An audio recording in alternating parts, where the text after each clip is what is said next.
বৃষ্টি দিদি, বৃষ্টি দিদি খুব কষ্ট হচ্ছে, এখন কেউ হচ্ছে না কেন? বৃষ্টি দিদি, বৃষ্টি দিদি, দেখো না, দেখো না, কেমন করছে?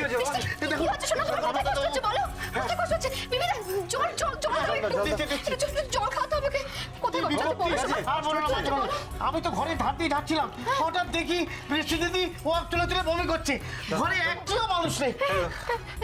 জলটা খাও, জলটা খাও। কিন্তু দিয়া এখনো বইপত্র নিয়ে বসেছে কেন? এখন তোর খেয়ে দিয়ে ঘুমানোর সময়। বৃষ্টি, কি হচ্ছে বৃষ্টি?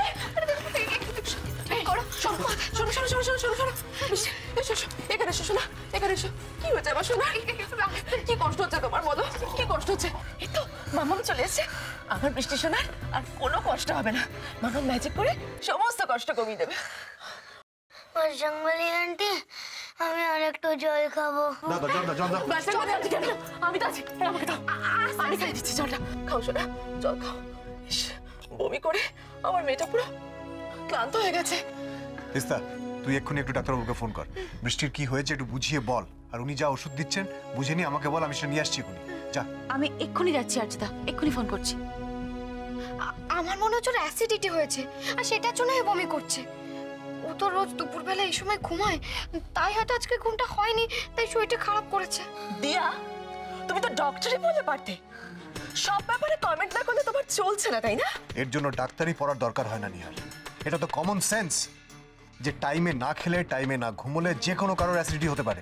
আর ও তো একটা বাচ্চা, আর তুমি দুপুরবেলা ওকে পড়তে বসিয়েছো কেন? দাদা ভাই, বৃষ্টির সামনে এক্সাম, ওর স্কুল থেকে একটা হোমওয়ার্ক দিয়েছে, ওকে স্কুলের প্রজেক্ট সাবমিট করতে হবে। ও যদি এখন না পড়ে তো কখন পড়বে? ঠিক আছে, ওর তো আজকে শরীরটা ভালো নেই, ওনা এখন ঘুমোক, সন্ধ্যাবেলা উঠে পড়বে। আমার বাচ্চার ব্যাপারে সমস্ত ডিসিশনগুলো যদি তুমি নিতে শুরু করো তাহলে তো খুব সমস্যা। দিয়া, ও যদি স্কুলের হোমওয়ার্কটা এখন কমপ্লিট না করে তাহলে ওর হোমওয়ার্কটা কে করে দেবে? তুমি। কি বলবো মা জননী, বাচ্চা মেয়েটাকে দুপুরবেলা ঠিক মতো খেতে পর্যন্ত দিল না, জোর করে ঠুসে ঠুসে খাওয়াচ্ছে, আর বলছে খেয়ে নে, খেয়ে এক্ষুনি পড়তে বল। বিপিন দা, তুমি কিন্তু নিজের লিমিট ক্রস করছো। বিপিন, নিচে যাও, রান্নাঘরে অনেক কাজ পড়ে আছে, যাও। আগে যাচ্ছি। নিহার, বিপিন তো কিছু ভুল বলেনি, আমি নিজে চোখে দেখেছি তুমি বৃষ্টিকে কেমন করে খাওয়াচ্ছিলে। বাচ্চাদেরকে এমন করে কেউ খাওয়ায়? এগুলো এখন থাকছো না, তুমি এখন চুপটি করে ঘুমিয়ে পড়ো। তারপর ঘুম থেকে উঠে যদি শরীর ভালো লাগে তখন আবার পড়বে, কেমন?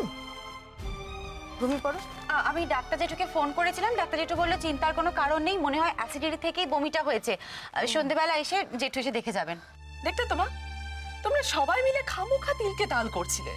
নিহার, ও একটা ছোট বাচ্চা, ওর প্রতি আমাদের একটু কেয়ারফুল থাকা সবসময় দরকার। দি ভাই, একটা কাজ করো, তোমরা যে যার মতো করে বৃষ্টির কেয়ার নিতে শুরু করে দাও।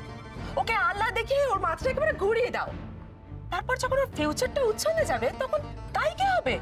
ওর মা। এখন এসব মিনিংলেস কথা বলার কি দরকার নিহার? বৃষ্টিকে একটু রেস্ট করতে দাও, আর তুমি তার ব্যবস্থা করো।